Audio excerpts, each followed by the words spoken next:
بسم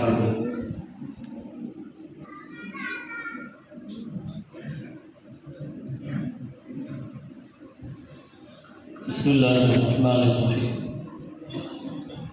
الرحمن علم القرآن خلق الإنسان علمه البيان.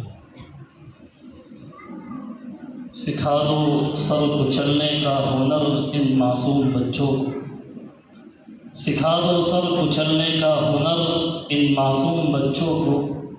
انہیں بھی زندگی کاٹنی ہے سانپوں کی بستی. عربی کا ایک مشہور مقولہ ہے تعرف الشجرۃ باسمارها.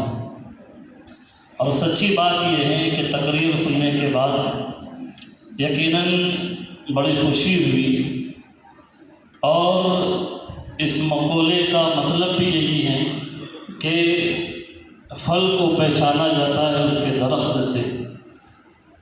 طلبہ نے جس انداز کے ساتھ یہاں پر آ کر اپنے مافی ضمیر کو ادا کیا، اس سے اندازہ ہوتا ہے کہ ان کے اساتذہ نے ان کے پیچھے کتنی محنت کی.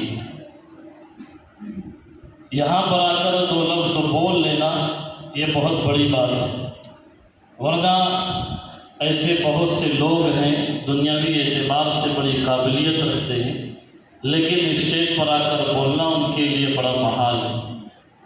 تقریر و خطابت کا مقصد یہ ہے کہ ہم اپنے مافی ضمیر کو ادا کریں.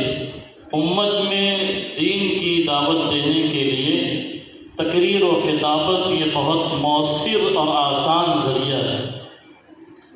حتیٰ کہ انبیاء کرام علیہ السلام نے بھی امت میں دعوت دینے کے لیے اسی راستے کو اختیار کیا.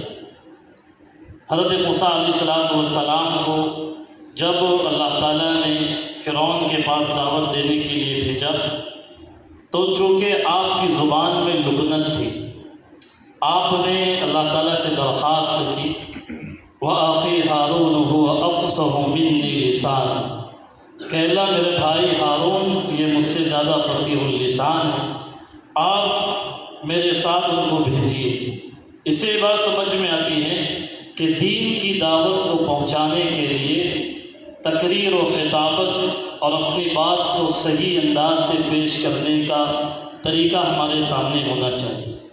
تقریر کا مطلب صرف چلانا اور بلند آواز سے تقریر کرنا کہ لوگوں کو کچھ سمجھ میں آئے ایسا نہیں ہے، بلکہ کسی شاعر نے کہا ہے کہ تم نے الفاظ کی تاثیر کو پرکھا ہی نہیں، نرم گفتار سے تو پتھر بھی پگھل سکتے ہیں. بہرحال مختصر یہ ہے کہ جن طلبہ نے یہاں پر آ کر تقریر پیش کی یقیناً بڑی محنت کے ساتھ اور بہت اچھے انداز کے ساتھ تقریر پیش کی. اب تک تو الحمدللہ میں ان کی تعلیمی کارکردگی کا قائل تھا. کئی طلبہ کا میں نے امتحان بھی لیا ہے، ماشاءاللہ بڑی اچھی صلاحیت ان کے اندر ہے، لیکن آج تقریری صلاحیت کو بھی دیکھنے کو ملا ہے. اللہ تبارک و تعالیٰ سے دعا ہے کہ اللہ تبارک و تعالیٰ اس ادارے کو خوب ترقیات سے نوازے، حاسدین کے حسد سے، بدخواہوں کی بدخواہی سے اللہ تعالیٰ اس ادارے کی حفاظت فرمائے. وآخر دعوانا الحمدللہ.